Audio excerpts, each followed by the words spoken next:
Yes, good evening, my viewers. It has been long since I've been seen on media, but because I've been away for a long time, there are many things that have been happening as I follow, but I've not been commenting. So today I just want to comment some few things that has been happening when I'm away. One of the things that has been happening is Raila demonstrating. We want to tell Raila that as much as you will go to the ground, running up and down without assisting these Kenyans, it is null and void. So please come up with something, ideas that will assist these local mwananchi.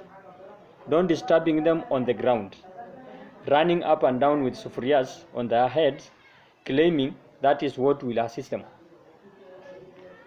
Number two, it is this bill that the Dr. William Samoei Ruto is coming up with, the house levy. From where I sit, I think William Samoei Ruto is just trying to manipulate the MPs, not knowing that these MPs were elected by the Kenyans. So any MP, the member of parliament, will vote yes for this tax. Be sure that come 2027, be rest assured you will fail the election. Why? Because Kenyans, they are tired of being taxed everything. Transport tax. Even if you sit down, you are taxed. And somebody was saying that it is now a high time that Ruto is also going to tax the hours you are sleeping. And it might be true, because if you see everything is being taxed, the life standard of these Kenyans, please, Dr. William Samoei Ruto, I can't call you the president because this is now too much. You can't be a good president. You can't be a good leader. So you are just a doctor, but you are not among the best leaders. So please, Dr. William Samoei Ruto, if you have somebody who is advising you wrongly, just come into your mind. Think about these Kenyans whom you are campaigning, saying about them. Just you are giving us almost everything, almost 100 hopes.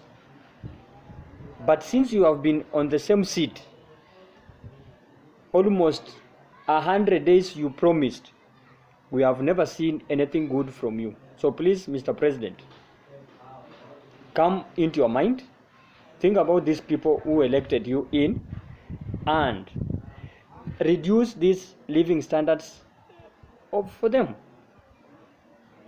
And when you see this, Mr. President, I'm talking for majority.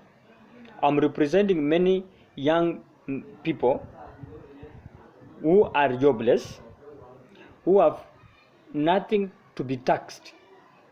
So I don't know where are you going to tax me if I have nothing. I think maybe you are going to tax me when I'm sleeping, because I'm going to sleep too much so that you get time to tax me, unless. So we are just thinking of the Kenyans. Many graduates who have no jobs.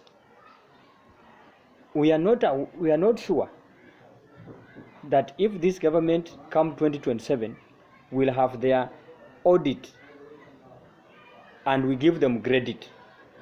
So please think twice, Mr. President, and come on board to assist these Kenyans.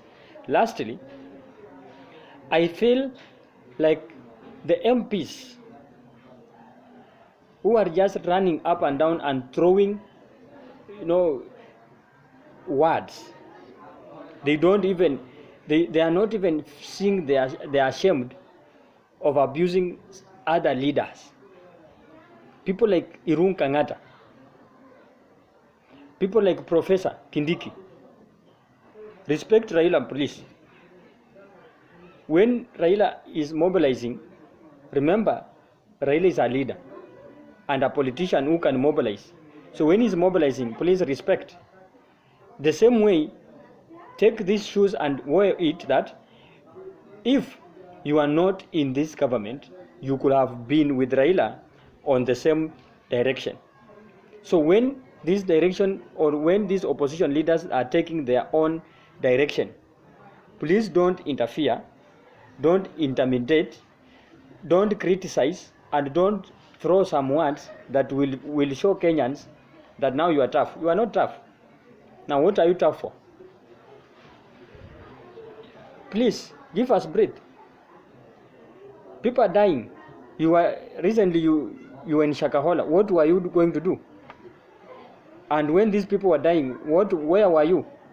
You assume you are very tough. In Baringo, people are dying. What are you doing? You are just there looking of what Raila will do, but you are doing nothing. Please give us breath, give us time. So when we are demonstrating because of your government which is not working. So please, I'm giving you a warning as a common mwananchi who is representing a number of people who are suffering because of your threats. When we go to the ground, when you go to the road demonstrating, we are just demonstrating. Like me, you cannot come and say, I will carry, please. We are just demonstrating, and we'll have peaceful demonstration that will bring change in this country. And that is what even the early leaders, like we start with Kenyatta and many others, they were demonstrating for the whites. We start with many of them who have demonstrated, and they have made life to be simple and good the way you are enjoying. So I think you have heard and reduce these threats. We don't want threats. We want people to work, please. That's what I heard today. And for you to follow me, please follow all my platforms so that you support me as I support you. YouTube channel Mustafa Wabuti. Subscribe, share, comment, and do anything you want. If you can even go to the TikTok WAPS54, you can follow and do anything as we support each other. Thank you very much, and God bless you, Kenyans.